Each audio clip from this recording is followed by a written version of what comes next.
Romanos 8:28 nos diz assim: sabemos que Deus age em todas as coisas para o bem daqueles que o amam, dos que foram chamados de acordo com o seu propósito.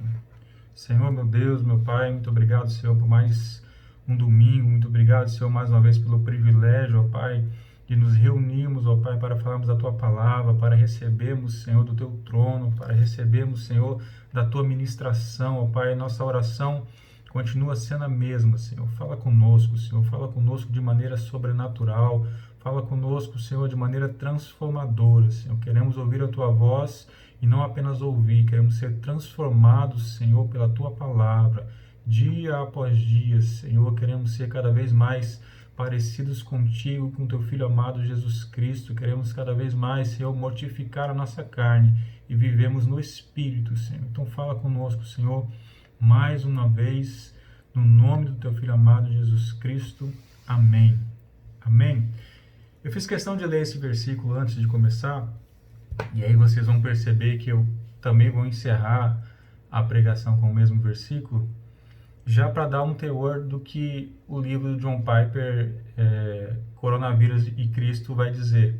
Recentemente ele publicou, se não me engano foi aí no início, final de março, início de abril, ele escreveu um livro sobre o contexto do coronavírus para nós cristãos, né? Como a gente deve encarar uma situação de pandemia, uma situação do que tem acontecido aí com várias pessoas, com a situação e o contexto que tem vivido a igreja, vivido o mundo como um todo. E esse livro dele vem e fala sobre Deus, sobre qual o entendimento, como a gente deve se portar, como a gente deve compreender essas coisas, como que a gente deve encarar esse contexto todo. E eu achei ele tão interessante que eu decidi fazer um resumo, tentar resumir. É óbvio que eu não consigo aqui, em pouco tempo, trazer todo o conteúdo que John Piper traz no seu livro. Então já fica aí a dica para vocês. Na editora Fiel, se vocês acessarem o site ou pelas redes sociais, você consegue baixar gratuitamente o e-book. Ainda não tem ainda o livro impresso, mas se você baixar o e-book lá, você já pode ler e desfrutar deste livro maravilhoso que o John Piper escreveu. Aí eu vou tentar aí, em alguns minutos, resumir de um contexto maior aquilo que ele quis dizer à igreja e creio usado tremendamente pelo Espírito Santo. Amém? Então ele começa fazendo uma contextualização de como nós temos vivido e encarado o coronavírus, né, a pandemia. E de fato a gente tem se voltado muito para as estatísticas. A gente percebe muito, talvez aí voltado ou induzido pela mídia, pelo aquilo que chega a nós, a impressão que se dá é que a nossa expectativa, a nossa esperança, ela está nas estatísticas ou está em situações que são dadas por questões não espirituais, por questões apenas da ciência ou por questões médicas ou qualquer outra coisa que não seja voltadas ao nosso Jesus, ao nosso Senhor, ao nosso Deus. Então a gente fica aí preocupado e fazendo as nossas contas e levantamentos com quantidade de infectados, quantidade de mortes, quantidade de leitos disponíveis nos hospitais e UTIs, e quantas mortes por milhão o Brasil tem, quantas mortes por milhão os outros países no mundo têm, e a gente então vai se apegando a questões estatísticas, quando vai ser o pico da pandemia, quando a curva vai alcançar o seu potencial, se a curva foi achatada ou não, e a gente, enquanto isso, presos, e a gente, enquanto isso, aquarentados, né, nas nossas casas, e aí a gente começa a se dar e se entregar por uma esperança estatística, por uma esperança apenas científica. Então John Piper começa já a dizer, e eu vou ler alguns trechos do livro, até para ficar mais claro sobre aquilo que ele falou no livro. Ele já começa a dizer assim: a nossa confiança não está nas estatísticas que só trazem incertezas, né? Porque por mais que a ciência traga certezas, muitas das vezes, as estatísticas e tudo que está envolvendo a pandemia e o coronavírus, ele traz muito mais incertezas do que certezas. Se a gente for olhar para trás, até no mês tal eram para morrer tantos e não morreram, ou eram para morrer outros tantos. O pico chegaria em março, em abril, em maio, em junho, em agosto, e a nossa esperança é que chegue logo ao pico e que isso diminua e que a gente possa voltar à nossa vida normal. Então, a nossa esperança não pode estar em algo que traz tanta incerteza. Então ele diz que a nossa vida está firmada na rocha de certezas, que é Jesus Cristo. E aí o contexto que a gente tem das nossas pregações, da nossa fé, daquilo que a gente apresenta, e a gente sabe que sofrimentos são inevitáveis, né? Pelo menos podemos falar pela Igreja Batista Mover, pelo contexto de pregação que a gente tem, pela teologia que a gente segue, nós sabemos que os sofrimentos são inevitáveis, sabemos também que a bênção maior e a maior das promessas é a vida eterna, e às vezes a gente leva de tal maneira que chegamos a ser questionados se a nossa esperança então não está apenas limitada no porvir, já que a gente tem essa clareza de que o sofrimento é algo que acontecerá e acontece, de que a maior promessa é a vida eterna, então seria um pós-morte terrena da carne, então a gente é questionado e muitas das vezes a gente se depara em nós mesmos pensando, será que a gente também não está nos limitando apenas ao porvir? Será que a gente não está criando em nós uma teologia de que Deus então nos abandonou neste lugar, nesta terra, e tudo que Ele tem para nós é apenas no porvir?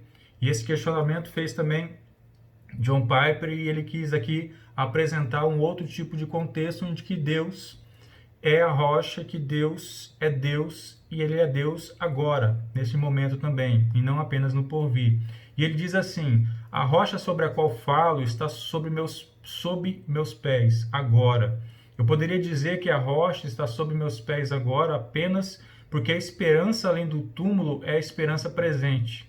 O objetivo da esperança é o futuro. A experiência da esperança está no presente. E essa experiência atual é poderosa. Esperança é poder, poder presente. A esperança impede que as pessoas se matem agora.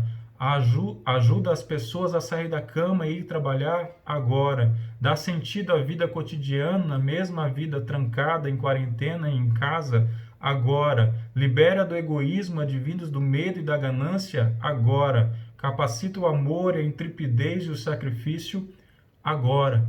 Então ele começa a mostrar que, ok, nosso entendimento teológico não está incorreto. A nossa visão de que a maior promessa é a vida eterna, de que o que Deus tem de mais maravilhoso para nós está no porvir, mas é justamente essa esperança da vida eterna que nos alimenta para situações e experiências do agora. O nosso Deus já age e Ele é Deus agora. E Ele atua nas nossas vidas agora. Nós não cremos em uma teologia em que Deus cria o mundo, coloca o homem e então as coisas acontecem conforme bom entendimento ou vontade ou tudo aquilo que o homem simplesmente quer fazer. Nós cremos um Deus que trata com os seus em todo o tempo. E se a gente for olhar, por exemplo, o livro de Tiago, no capítulo 4, versículo 13 até o versículo 15, nos diz assim: ouçam agora, vocês que dizem, hoje ou amanhã iremos para este ou aquela cidade. Passaremos um ano ali, faremos negócios e ganharemos dinheiro. Vocês nem sabem o que lhes acontecerá amanhã. Que é a sua vida? Vocês são como a neblina que aparece por um pouco de tempo e depois se dissipa. Ao invés disso, deveriam dizer, se o Senhor quiser, viveremos e faremos isto ou aquilo.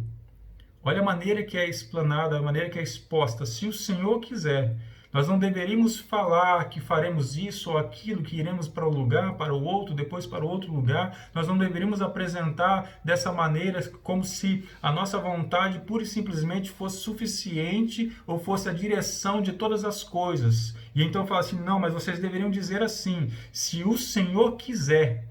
E aí vem duas situações. Se o Senhor quiser, viveremos. Então nós vivemos ou morremos se Ele quiser. Se o Senhor quiser, faremos isto ou aquilo. Então, quando ele diz, se o Senhor quiser, faremos isto ou aquilo, ele começa a entrar, então, no nosso dia a dia, no nosso cotidiano, nas coisas que nós fazemos, planejamos, no nosso trabalho, na nossa vida escolar, na nossa vida de família. Se o Senhor quiser, nós faremos isto ou nós faremos aquilo. Se ele não quiser, nós não faremos. Eu acrescento lá em Atos capítulo 17, no versículo 28, no início do versículo diz assim: pois nele vivemos, nos movemos e existimos. Vivemos, nos movemos e existimos nele, em Cristo, em Deus. Então Deus e Cristo, Jesus, nosso Senhor, nosso Salvador, ele faz parte da nossa vida agora. Ele está agindo por nós, em nós, neste momento, agora, em todo o tempo. Não é só uma ideia equivocada de uma fé apenas no porvir. É só uma clareza do que é porvir, é o mais maravilhoso. O que é porvir é o que realmente faz a diferença. É o que realmente tem de promessa extraordinária, a vida eterna. Mas esse mesmo Deus que promete o porvir é o Deus também que age nos dias de hoje. E então John Piper começa a apresentar assim esta rocha, e ele vem e faz o convite: venha para a rocha sólida. Quando ele apresenta o contexto inicial de estarmos colocando esperança em estatísticas, em ciência, em coisas que são incertas, muitas das vezes, principalmente estatísticas, a gente tem que deixar isso e ir para a rocha sólida, que é Cristo Jesus. Aí ele diz assim, e anote isto: a doçura da palavra de Deus não se perde neste momento histórico de providência agridoce. Não se tivermos aprendido o segredo de entristecidos, mas sempre alegres, que está lá em 2 Coríntios 6,10. O segredo de entristecidos, mas sempre alegres é saber que a soberania que poderia parar a crise do coronavírus, ainda que não o faça, é a mesma soberania que sustenta a alma durante esse tempo. E ele vem e chama nossos momentos hoje de providência agridoce. Porque ele diz no seu livro sobre o quanto a palavra de Deus é doce, e ele faz esse contexto e essa analogia de que o momento em que vivemos de uma providência agridoce, de uma providência em que se mistura o doce com o amargo, com o salgado, é uma mistura de situações que nós vivemos como cristãos. Aí ele vai e fala assim, olha, o segredo para entender que nós somos sim entristecidos, mas sempre estamos alegres, ele entra na sabedoria de Deus. Porque a mesma sabedoria que poderia parar o coronavírus, mesma soberania, que poderia parar o coronavírus, essa mesma soberania é aquela que vai nos sustentar a nossa alma durante esse tempo. Então, quando a gente tem um entendimento de soberania, e mais para frente eu vou falar também sobre soberania um pouco mais detalhado, a gente começa a entender que a soberania de Deus é de Deus. A soberania de Deus não é Deus fazendo o que eu quero que ele faça para mim e eu digo que ele é soberano, mas contesto quando não concordo. Que soberania é essa? Se ele é soberano sobre todas as coisas, sobre todos os contextos. E a nossa fé, ela não é, por conta disso, um salto no escuro, que é outras críticas que a gente recebe. Ah, mas você então se coloca de uma maneira ou vitimista ou de uma maneira obscura, você simplesmente vive uma fé que é um salto no escuro, porque então Deus faz todas as coisas, então é a maneira que Deus faz, da maneira que Deus quer, e fica incompreensível e parece que nós somos os cegos. E isso se dá muito por conta do contexto e o conceito de fé equivocado que muitas das vezes nós mesmos aplicamos. Porque no mundo que não tem a compreensão, o discernimento do Espírito Santo, a fé é sempre colocada quando nós não temos fundamento. Ou seja, quando nós não conseguimos explicar algo, então ele é explicado pela fé. Se nós não conseguimos explicar, então a fé entra dentro do contexto. Quando na verdade a fé se refere àquilo que envolve confiança. Ter fé em Deus não é um refúgio para o inexplicável. Não é esse salto no escuro. Ter fé em Deus é confiar em Deus, independente da circunstância. Confiar nas decisões de Deus, confiar no propósito de Deus, confiar naquilo que Deus tem, naquilo que Deus faz, naquilo que Deus planejou e naquilo que Deus cumpre nas nossas vidas. A fé envolve, então, confiança. A fé não é um salto no escuro. E é interessante que, para Jesus, os cegos não são os crentes. Os cegos são os incrédulos. O contexto de cegueira e de salto no escuro para a palavra de Deus é totalmente diferente daquilo que dizem ao nosso respeito. Lá em Mateus, no capítulo 15, no versículo 14, o próprio Jesus diz assim: deixem-nos, eles são guias cegos, se um cego conduzir outro cego, ambos cairão num buraco. Jesus falando dos fariseus, daqueles que eram responsáveis por ensinar a palavra, daqueles que eram responsáveis por falar e mostrar os detentores do ensino e da interpretação da palavra de Deus. E ele fala assim, ó, deixem eles são cegos. E quando um cego guia outro cego, eles só vão simplesmente cair em um buraco. No Mateus 13, no versículo 13 e 14, diz assim: por essa razão eles falam por parábolas, porque vendo eles não veem, e ouvindo não ouvem nem entendem. Nem neles se cumpre a profecia de Isaías. Ainda que estejam sempre ouvindo, vocês nunca entenderão. Ainda que estejam sempre vendo, jamais perceberão. Em 2 Coríntios 4,4 diz assim: o Deus desta era cegou o entendimento dos descrentes, para que não vejam a luz do Evangelho da glória de Cristo, que é a imagem de Deus. Então, para nós, para a Bíblia, para a palavra, o cego não é aquele que tem fé, é muito pelo contrário. Cego é aquele que ouve a palavra e não entende. Cego é aquele que vê todas as ações que Deus, as ações espirituais, e não consegue compreender. E o Deus deste mundo, desta era, Satanás, uma das suas funções é simplesmente cegar as pessoas. Então, os cegos não somos nós. Entenda que a sua fé não te faz um alienado cego, como muitos no mundo tentam dizer que é a sua fé. A falta de fé que te faz cego para o que realmente importa. Porque difícil é ser alienado com relação às coisas de Deus. Isso é difícil. Difícil é ser alienado e cego com relação ao reino de Deus. Difícil é ser cego para estas coisas. Então, viver uma fé em que nós reconhecemos a soberania de Deus sobre nossas vidas, em que nós estamos firmados na rocha que é Cristo Jesus, não é uma vida alienada, não é uma vida cega. Muito pelo contrário, não é um salto no escuro. Então, John Piper vem e diz, venha para a rocha sólida. E aí ele apresenta 3 características fundamentais da rocha sólida e por que nós devemos estar nela. Ele diz assim, se Deus vai ser a nossa rocha, ele precisa ser justo. Uma rocha injusta é uma miragem. Uma pandemia global abala justamente a nossa confiança de que Deus é justo, santo e bom. Se Deus não é justo no meio desta pandemia, não temos uma rocha.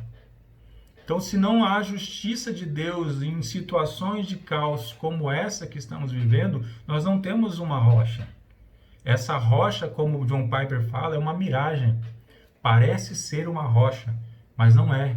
Não é sólida. Não é tudo que representa a rocha, não é firme, não é local onde nós vamos nos sustentar de fato, onde nós vamos colocar os nossos pés e haverá firmeza. Não seria isso. Então, nossa rocha, ela tem essas características que ele apresentou: a santidade, a justiça e a bondade. As 3 características em Cristo são eternas e são interligadas. Talvez a maior dificuldade, às vezes, de entendimento sobre o que acontece é de que essas características são interligadas, são interdependentes. A tendência natural do homem é apenas olhar e querer se segurar na bondade. Deus é bom, Deus é bom, Deus é bom, e Ele é bom, Ele é a própria bondade. Só que quando a gente se desprende das outras características de santidade e justiça e fica apenas com a bondade, a gente começa então a pensar não que Ele é bom, mas é que Ele é bonzinho. E aí o nosso entendimento é, ele não faria isso, ele não faria aquilo. Nossa, um Deus bom não permitiria isso, não permitiria aquilo. E aí a gente se dá conta no contexto que a gente está vivendo. Como pode então a gente passar pela situação de uma pandemia em que muitos estão sofrendo? Inclusive, pregadores estão falando sobre isso, de que de fato para eles então Deus não está no controle de todas as coisas. E Ele está sim no controle de todas as coisas. Só que Ele não é apenas bom, Ele é justo e Ele é santo. E essas coisas são eternas e são interligadas. Então, falando um pouquinho sobre as 3 características. A rocha é santidade. E quando a gente vai para os contextos e o conceito mais simples de santidade, que santo é o que é separado, nós somos santificados, somos separados do mundo, separados para Cristo, separados para Ele. A gente tem que entender que quando a gente vai falar da santidade de Deus, é isso elevado à enésima potência. É isso de uma maneira inconcebível na nossa mente. Deus é santo de uma maneira que Ele transcende toda noção de santidade que a gente possa ter. Ele é totalmente separado.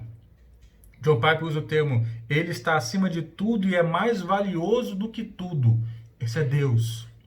A sua santidade é algo que transcende o nosso entendimento, é algo que transcende o que nós podemos imaginar como ser santo. Isso é Ele. Deus é a própria santidade. Em Isaías 8, no capítulo 8, versículo 12, a palavra de Deus nos diz assim: não chamem conspiração tudo que este povo chama conspiração. Não temam aquilo que eles temem, nem se apavorem. Ao Senhor dos Exércitos é que vocês devem considerar santo. A Ele é que vocês devem temer. Dele é que vocês devem ter pavor. É a Deus que vocês devem temer. Por quê? Porque é Ele que vocês devem considerar santo. Ele é totalmente separado e não depende de nada e de ninguém. A santidade dele o separa de todas as coisas. Nada é tão imaculado, nada é tão separado e puro que possa se aproximar, que possa estar ali, nesse contexto de igualdade em santidade. Ele é totalmente imparcial, ele é totalmente separado e por isso ele é totalmente justo. E se a gente for pensar não só em separação, mas no nível de santidade moral de Deus, aí então ele está em outro patamar mesmo. A santidade moral de Deus e a sua retidão em tudo que ele faz é totalmente fora do contexto da nossa imaginação do que poderia ser santidade, do que poderia ser retidão. E por isso, por causa da sua santidade, ele não falha na sua justiça. Vê que são interligados? Falamos da santidade e agora a gente já começa a perceber que por causa dessa sua separação total, por causa dessa sua incomparabilidade sobre qualquer situação, pessoa ou ser, ele simplesmente não falha na sua justiça. E é a segunda característica que nós temos da rocha. A rocha é justiça. John Piper nos diz assim no seu livro: o padrão da justiça de Deus é Deus. O princípio bíblico fundamental é o seguinte: pois de maneira nenhuma pode negar a si mesmo, que está em 2 Timóteo, capítulo 2. Ele não pode agir de forma a negar sua própria dignidade, beleza e grandeza infinitas. Este é o padrão do que é certo para Deus. Olha que coisa tremenda. O padrão de Deus, de retidão de Deus, é Deus. Por quê? Porque não existe padrão maior de retidão. Não existe padrão maior de santidade. Não existe outra medida, não existe outro patamar de santidade. A santidade é Ele, finda nele. Então o padrão de justiça é Ele, é o próprio Deus. Por isso que muitos não querem se submeter a Deus. Porque você se submeter a esse padrão de justiça, sem ter um entendimento dado pelo Espírito Santo, sem ter o sangue de Jesus Cristo derramado sobre essa pessoa, ninguém pode suportar uma relação com Deus. Querer se aproximar dele dentro dos conceitos que a gente tem e dentro do padrão e da régua que ele tem, isso é insuportável. Isso não é possível se conceber. Então muitos não conseguem se aproximar porque ainda se aproximam com o seu pensamento humano e limitado do que seria santidade e do que seria justiça. O nosso padrão de retidão é infinitamente inferior ao padrão de retidão de Deus. Isaías 64, versículo 6 nos diz assim: somos como o impuro, todos nós. Todos os nossos atos de justiça são como trapo imundo. Murchamos como folhas e como vento as nossas iniquidades nos levam para longe. Todos os nossos atos de justiça, todos os nossos atos que entendemos ser o ápice da justiça, o ápice daquilo que é justo, para ele é trapo imundo, trapo de imundícia. E para quem ainda não sabe, trapo de imundícia é o que as mulheres na época usavam nos seus períodos menstruais. Então era o local em que se concentrava o fluxo de sangue das mulheres, e este fluxo de sangue, o sangue das mulheres, tornavam as mulheres impuras, e qualquer um que tocasse naquilo, tocasse no sangue. Então o trapo, aonde se concentrava o que seria declarado como impuro, imundo, é isso que Deus compara aos nossos atos de justiça. Então a nossa percepção de justiça, a nossa percepção do que é correto é totalmente inferior, infinitamente inferior ao padrão de Deus daquilo que é justo. Então começa a se tornar difícil de se avaliar também a soberania dele e de se querer julgar as decisões que Deus toma dentro de um padrão que a gente tem. A nossa justiça ela é tão limitada que a justiça de alguém ela é ligada diretamente à capacidade de imparcialidade e independência. E aí eu falei agora há pouco que Deus é totalmente separado, ele não depende de nada e nem de ninguém. Então ele é totalmente imparcial, ele é totalmente independente. A justiça de alguém é proporcional à inexistência de interesse pessoal naquilo que se julga, naquilo que se avalia. E o ser humano ele vive por interesse. Ele vive a satisfazer algum tipo de interesse, como ser justo nas suas decisões. Então o ser humano ele não é capaz de ser 100% justo, porque nós temos sentimentos e interesses que nos levam a sermos parciais, nos levamos a avaliar, a vermos as coisas, a julgarmos as coisas baseados nesses nossos sentimentos e interesses. Que Deus, sendo totalmente separado, transcendendo de todas essas coisas, ele então é a justiça. Ele é a própria justiça. E aí, então a terceira característica entra, que é a nossa rocha, Jesus Cristo, ele é bondade. John Piper ele usa alguns termos assim: a santidade de Deus transborda a sua bondade. A justiça de Deus guia a dádiva dessa bondade. Então a santidade, a justiça e a bondade são interligadas. Deus é inclinado a ser generoso. Deus é inclinado a ser bondoso, porque a sua natureza é de dar e não de receber. E aí eu não estou dizendo aqui nesse contexto de que da frase fácil, daquilo que se fala, é melhor se dar do que receber. Não estou falando sobre isso. Eu estou falando da natureza de Deus, que é muito mais de dar do que receber. Por quê? Porque ele não recebe e nem precisa receber nada de ninguém.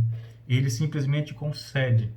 Atos capítulo 17, versículo 24 e 25 diz assim: o Deus que fez o mundo e tudo que nele há é o Senhor do céu e da terra, e ele não habita em santuários feitos por mãos humanas. Ele não é servido por mãos de homens como se necessitasse de algo, porque ele mesmo dá a todos o fôlego e as demais coisas. A natureza de Deus é de dar. Ele não tem necessidade de ser servido de coisa alguma. A gente sempre fala sobre adoração, por exemplo, que Deus não procura a adoração em si, ele procura adoradores. Ele procura aqueles que são seus, ele procura relacionamento, intimidade com aqueles. Ele não tem necessidade de adoração. Ele não é um Deus egocêntrico que precisa da atenção constante das pessoas, o adorando e dizendo: não é assim, Deus. Ele não precisa, ele não tem necessidade. Ele dá a todos a vida, o fôlego e as demais coisas. A natureza dele de generosidade, de dar, reflete aquilo que ele é a própria bondade. Salmo 31, versículo 19 nos diz: como é grande a tua bondade, que reservaste para aqueles que te temem, e que à vista dos homens concede àqueles que se refugiam em ti. Aí a dificuldade não é reconhecer a bondade, a dificuldade é reconhecer que a bondade de Deus não se refletirá em todas as pessoas. Como é grande a tua bondade que reservaste para aqueles que te temem, e que à vista dos homens concedes àqueles que refugiam em ti.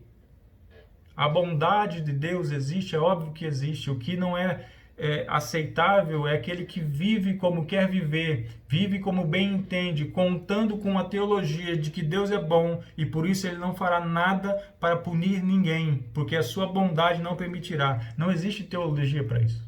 Não existe. Não existe possibilidade de fazer essa separação de bondade dos seus outros atributos, principalmente justiça e santidade. Não tem como fazer isso.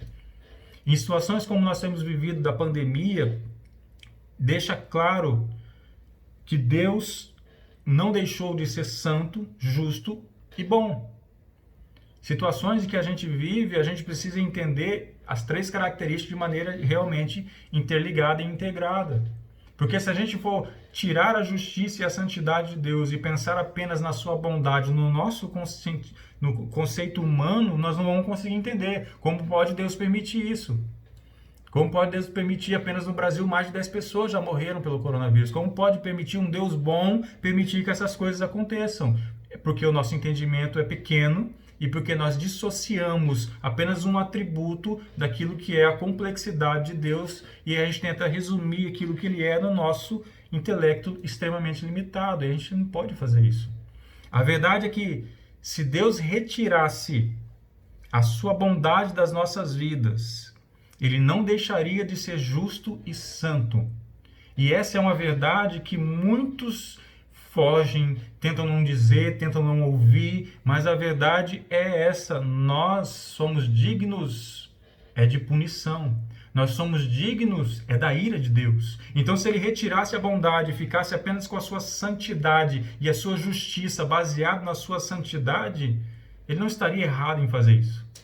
Ele não estaria errado de forma alguma em exercer a sua ira sobre as nossas vidas, retirando toda essa que seria a bondade do nosso entendimento. Ele não estaria errado. A gente precisa ter esse entendimento claro de quem nós somos e quem Deus é. Olha o que diz Efésios capítulo 2, versículo 3. Anteriormente, todos nós também vivíamos entre eles, satisfazendo as vontades da nossa carne, seguindo os seus desejos e pensamentos. Como os outros, éramos por natureza merecedores da ira. Nós somos merecedores da ira. Esse uso aqui, como outros éramos, esse uso no passado de que éramos merecedores, o que muda aqui de presente para passado, para futuro, é a presença de Jesus Cristo nas nossas vidas. É o fato de o Espírito Santo habitar em nós. É o fato de não vivermos mais nós, mas Cristo viver em nós. É um fato de transformação e renovação. É o fato de sairmos da morte para a vida através de Jesus Cristo, através do Espírito Santo. Não é por nós. Porque se for apenas por nós, o que nós merecemos é a ira. Mas, em Romanos capítulo 3, no versículo 21 ao 24, nos diz assim: mas agora se manifestou uma justiça que provém de Deus. Olha a justiça que provém dele. Olha o quanto essa justiça que a gente vai ler aqui é carregada de bondade. Mas agora se manifestou uma justiça que provém de Deus, independente da lei, da qual testemunham a lei e os profetas. Justiça de Deus mediante a fé em Jesus Cristo para todos os que creem. Não há distinção, pois todos pecaram e estão destituídos da glória de Deus, sendo justificados gratuitamente por sua graça, por meio da redenção que há em Cristo Jesus. Então observe que Deus não abre mão da sua santidade para nos salvar. Ele nos santifica pelo sangue do Cordeiro Jesus Cristo. Ele não abre mão da santidade, ele nos santifica. E por que ele faz isso? Por causa da sua bondade.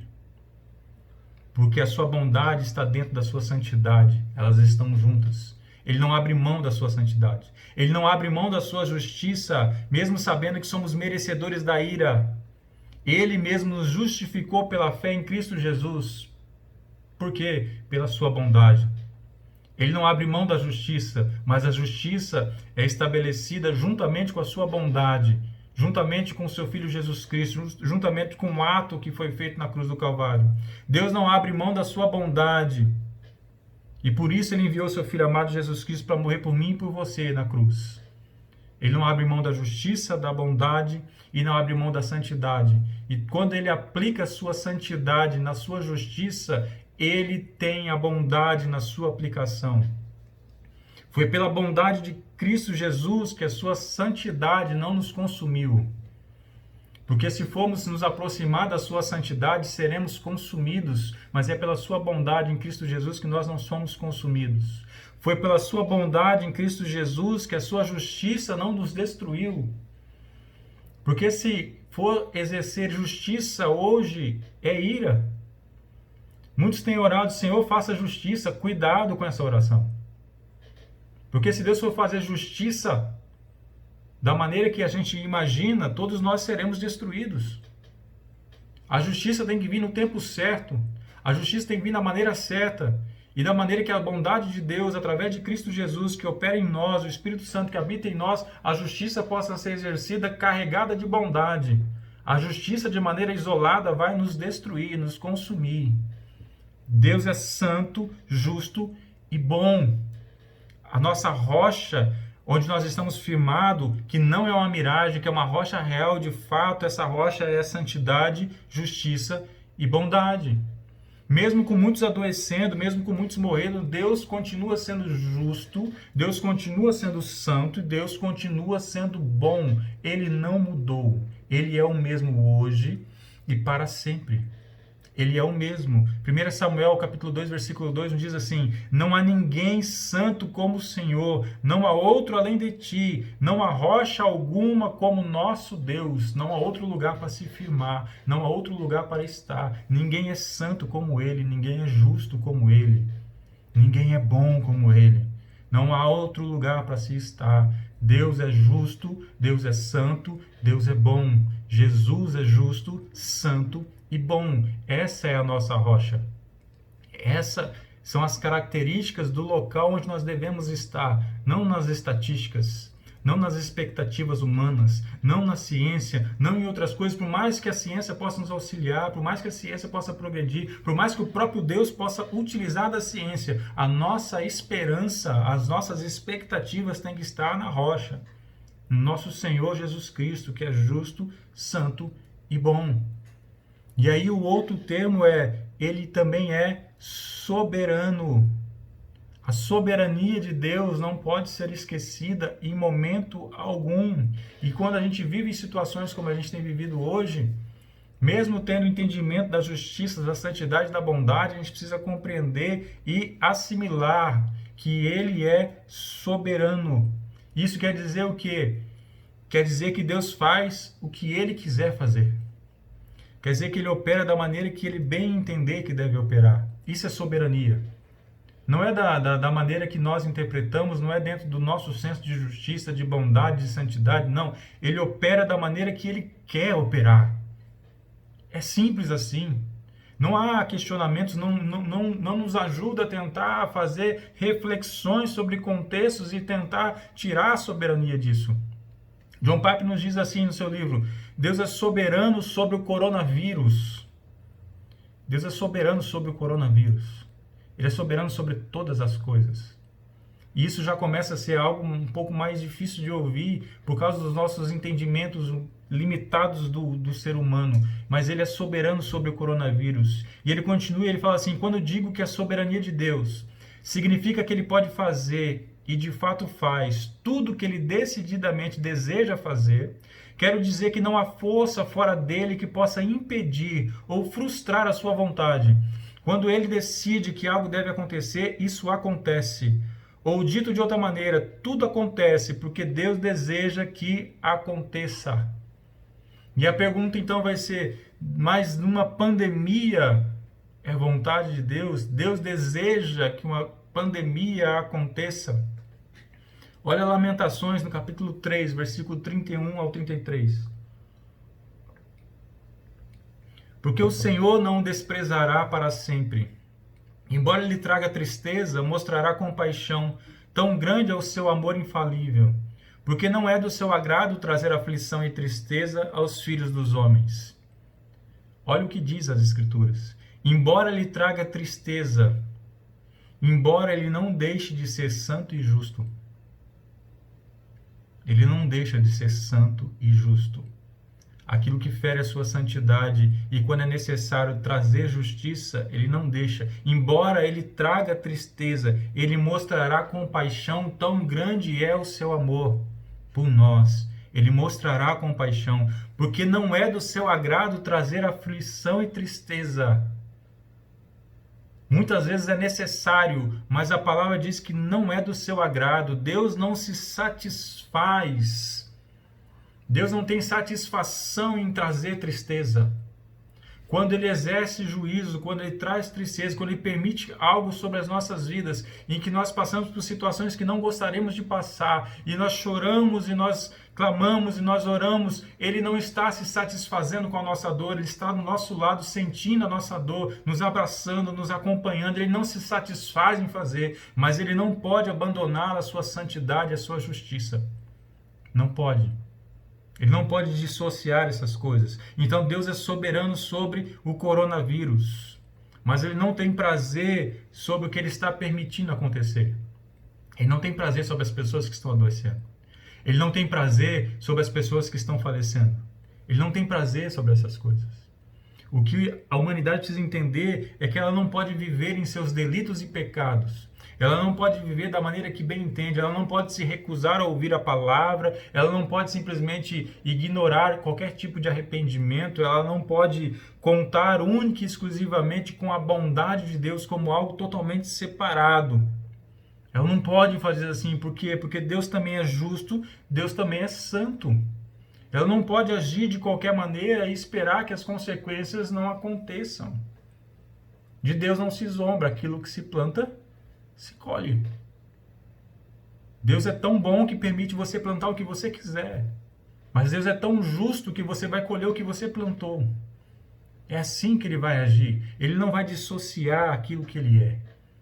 João Papa ainda diz, não é uma época para visões sentimentalistas de Deus. E isso, quando a gente pega a bondade e separa de todas as coisas e tenta tratar a bondade de maneira totalmente dissociada dos outros atributos de Deus, a gente faz isso, a gente tem visões sentimentalistas de Deus. A gente tem visões românticas de Deus. A gente começa a visualizar amor como algo romântico, e o amor de Deus por nós não é romântico. Nossa relação com Ele não é sentimentalista. E ele fala mais uma vez, é uma época agridoce, e Deus a ordenou. Deus governa sobre ela, Ele a trará ao fim. Nenhuma parte está fora do seu domínio, vida e morte estão em suas mãos. E por favor, eu estou usando o livro do John Piper e eu não estou colocando ele aqui como o dono da verdade, nem como um profeta de qualquer coisa. Eu li o livro, concordo com aquilo que ele está dizendo e acho que tem coerência bíblica. Quando ele diz que o próprio Deus ordenou o coronavírus, eu creio, porque eu creio na soberania de Deus e de que tudo está sob o controle dele. Não é apenas da minha boca, não é apenas uma maneira de me deixar mais confortável quando eu passo por algum problema, porque quando a gente passa por qualquer situação é muito fácil falar, Deus está no controle de todas as coisas. Mas às vezes é mais difícil ter fé quando as coisas são um pouco mais complicadas e falar assim, não, Deus ordenou, por exemplo, o coronavírus. Deus ordenou o contexto, Deus ordenou que tudo acontecesse. Tudo está realmente nas mãos de Deus, Ele está no controle de todas as coisas. Eu creio nisso. Deuteronômio 32, 39 diz assim, vejam agora que eu sou o único, eu mesmo, não há Deus além de mim. Faço morrer e faço viver. Feri e curarei, e ninguém é capaz de livrar-se da minha mão. Ele faz viver, ele faz morrer, ele fere e ele cura. E ninguém pode se livrar da mão dele.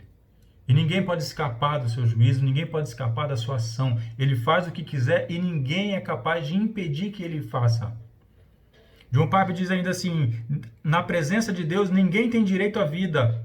Cada respiração que damos é um presente da graça. Cada batida do coração é imerecida. A vida e a morte estão, em uma última instância, nas mãos de Deus. Isto é soberania de Deus. Isso que ele escreve, eu também creio, é crer na soberania de Deus. De que cada respiração que nós damos é um presente da sua graça. De que cada batida do nosso coração é imerecido. Nós não merecemos, e o que nós merecemos é o juízo. O que nós merecemos é a ira de Deus. Eu creio que cada batida é assim imerecido, e que a morte e a vida estão nas suas mãos, em última instância. É Ele que decide. Mesmo que você se contamine com o coronavírus, mesmo que você vá até a UTI, mesmo que aconteça qualquer coisa, mesmo que qualquer outra enfermidade, que há tantas outras além do coronavírus e até piores do que ela, mesmo que isso venha acontecer, a última palavra sobre a sua vida é dele. É dele, de mais ninguém. Jó diz assim, lá no capítulo 1, versículo 20, Ao ouvir isso, Jó levantou-se, rasgou o manto e rapou a cabeça. Então prostrou-se no chão em adoração e disse: Saí nu do ventre da minha mãe e nu partirei. O Senhor o deu, o Senhor o levou, louvado seja o nome do Senhor. Era tudo isso, em tudo isso Jó não pecou, em nada culpou a Deus. Deus deu, Deus levou, bendito seja o nome do Senhor. Aí a gente começa a entender um pouco melhor sobre fé, um pouco melhor sobre entendimento de soberania. A soberania que Jó coloca aqui, da maneira que ele coloca, Deus é soberano. Deus faz o que quer fazer. E cabe a mim se alegrar quando a coisa que eu entendo correta, e cabe a mim também se alegrar quando ele tira aquilo que eu não gostaria que ele tirasse, porque ele é soberano. Lembra lá de Tiago 4,15? Ao invés disso, deveriam dizer: se o Senhor quiser, viveremos e faremos isso ou aquilo. Se ele quiser, viveremos. Caso contrário, não. Caso contrário, morreremos. Ele é soberano sobre as nossas vidas. Dizer que algo acontece fora do governo de Deus, que é o tirar a soberania de Deus, dizer ou perceber ou tentar pregar a dizer que algo não acontece ou que algo acontece fora do governo dele, é destroná-lo, é tirá-lo do trono, é tirá-lo da soberania. E John Piper ele fala algo bem interessante, diz assim, ó, o destronamento de Deus não é uma boa notícia. Parece ser uma boa notícia.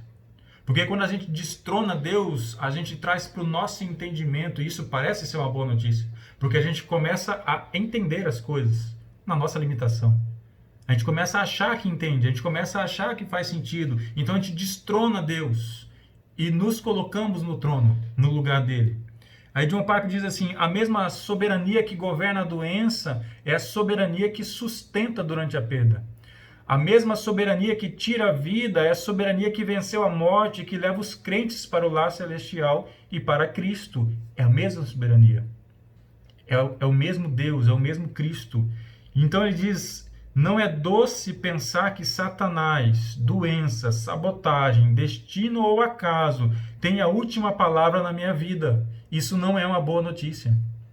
Porque se eu entender então que Deus não está no controle do coronavírus, que então isso é algo do acaso, isso é algo da natureza, então eu começo a colocar a última palavra da minha vida sobre o acaso. Quando eu entendo então que Deus não está sobre o controle da minha vida e eu começo a culpar até mesmo Satanás sobre aquilo que tem acontecido em mim, se está acontecendo é porque ele permitiu. Se eu destrono Deus, então a última palavra sobre a minha vida está nas mãos de Satanás. Percebe que não faz sentido como boa notícia? Isso não é uma boa notícia. Destronar Deus não é uma boa notícia. Nunca será.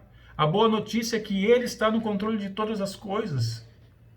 E por que é tão interessante e tão importante a gente servir a um Deus soberano?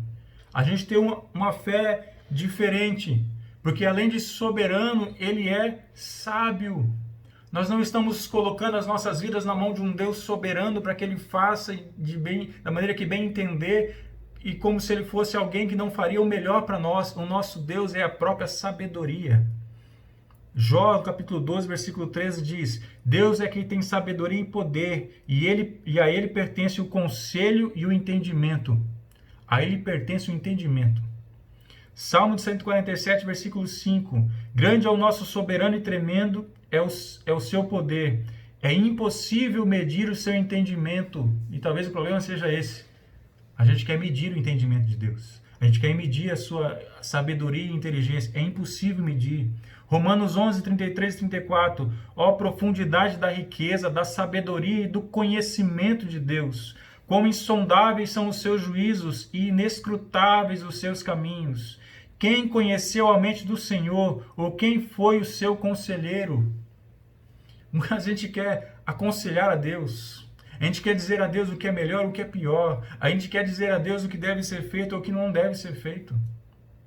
Isso não nos impede de orar, de expor a Ele os nossos desejos, de dizer aquilo que nós ansiamos, dizer aquilo que nós sonhamos. Isso é o nosso relacionamento com Ele, a nossa oração para com Ele. Porque senão também nós não vamos orar, porque Ele vai fazer todas as coisas. Não é isso que eu estou dizendo. Nosso relacionamento com Ele, nossa oração, nossa exposição a Ele das nossas angústias, das nossas dores, dos nossos sonhos, tudo isso deve existir. Mas da mesma maneira que Jesus Cristo orou a Ele, ao terminar a oração disse, mas que seja feita a sua vontade, porque Tu és soberano, porque Tu fazes todas as coisas. Esses são os meus anseios, esses são os meus desejos, eu apresento a Ti, eu clamo a Ti, o meu sonho é esse, mas que seja feita a Sua vontade. Isso é crer, isso é ter relacionamento com Deus, isso é crer na Sua sabedoria e na Sua soberania. E aí a gente olha para esse contexto e mesmo assim ainda insiste. Como pode Ele permitir o coronavírus? É porque ainda está enraizado um pensamento, uma visão romântica e sentimentalista de Deus. E a gente tem que lembrar, Deus é bondade, mas também é santidade e justiça. Romanos 8, 35 ao 39 diz assim, que quem nos separar do amor de Cristo será tribulação, ou angústia, ou perseguição, ou fome, ou nudez, ou perigo, ou espada. Como está escrito, por amor de Ti enfrentamos a morte todos os dias, somos considerados como ovelhas destinadas ao matadouro. Mas em todas essas coisas somos mais que vencedores por meio daquele que nos amou.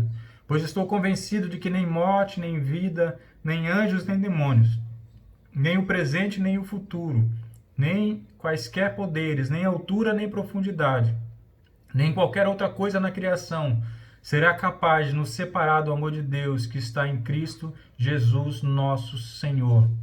E aí a gente, vendo este versículo, quem nos separará do amor de Deus, quem nos separará do amor de Cristo, eu comecei a pensar no seguinte, existe limite para a sua fé em Deus? Existe limitação da sua fé em Deus? Até que ponto você confia na soberania dele? Até que ponto a soberania dele você permite? Vamos pôr assim.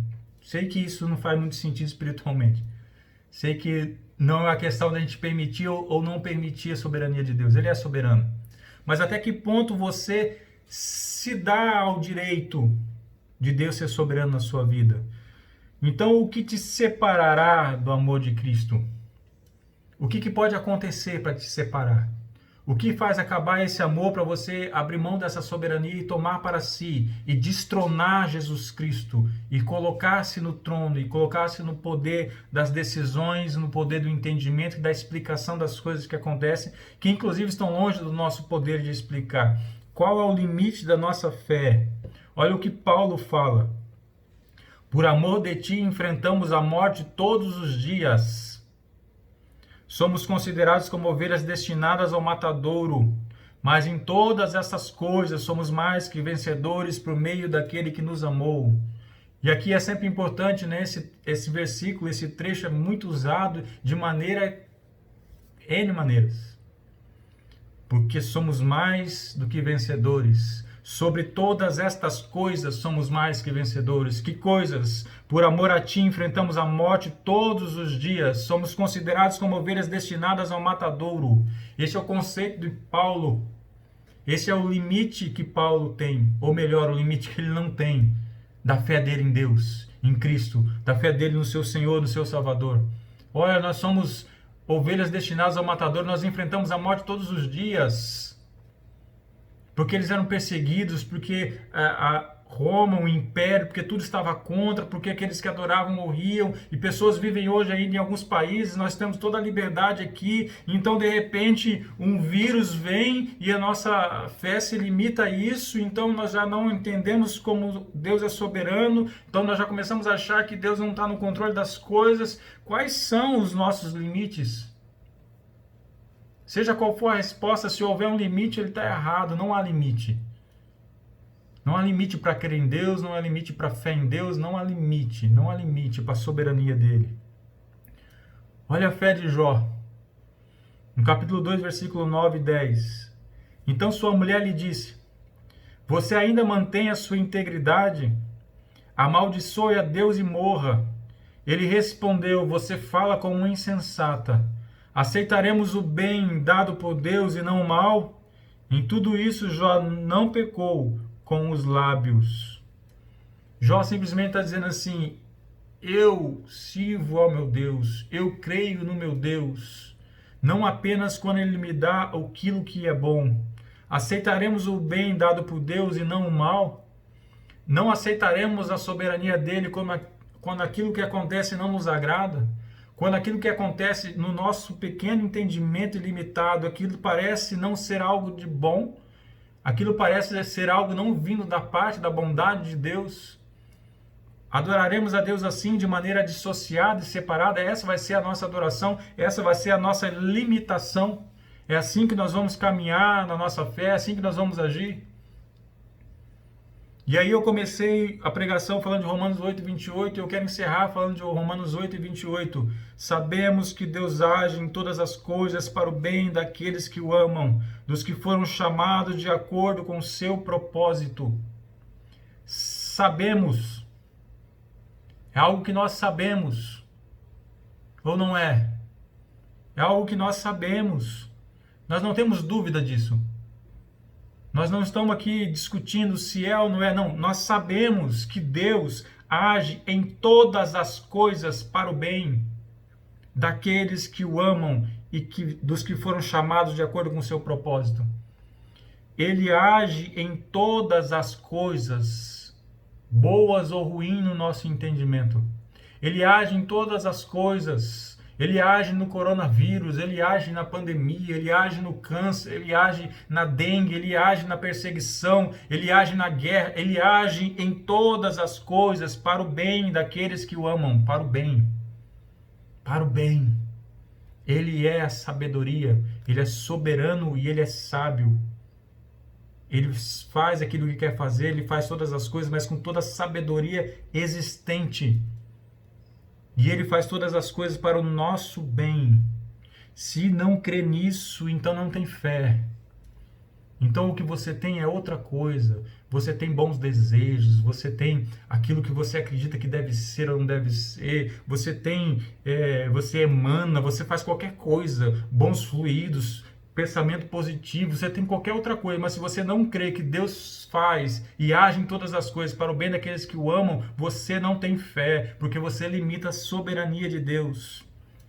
Então você crê apenas na bondade de Deus e ignora que a bondade dele está interligada com a sua santidade e com a sua justiça. Deus é soberano, Deus é santo, justo e bom. Na sua soberania, ele faz tudo o que quer, quando quer, da maneira que quer fazer, exercendo tudo na sua santidade, derramando a sua justiça, mas com toda a bondade que ele é e ele tem. Ele nos ama e todas as coisas cooperam. Mesmo se amanhã você tiver um diagnóstico de que você está acometido de coronavírus, Deus age em todas as coisas. Mesmo que se agrave o seu quadro e você vá ao hospital, até dentro de uma UTI, Deus age em todas as coisas. Porque Deus pode estar a te ensinar, Deus pode estar a derramar juízo sobre você, Deus pode estar a fazer e a falar contigo para te dizer algo. Deus pode estar querendo chamar você para o canto e te falar algo, porque Deus te ama, porque Deus te quer junto a Ele. Porque ele é soberano. Mas a sua soberania é recheada de bondade. A sua soberania sempre vai ser feita sobre todas as coisas para o nosso bem e não para o nosso mal. Eu é que sei que pensamento eu tenho sobre vós. Pensamento de paz e não de mal. Esse é o nosso Deus. Sobre todas as coisas. Ele é soberano. Ele é justo. Ele é santo e ele é bom. Amém?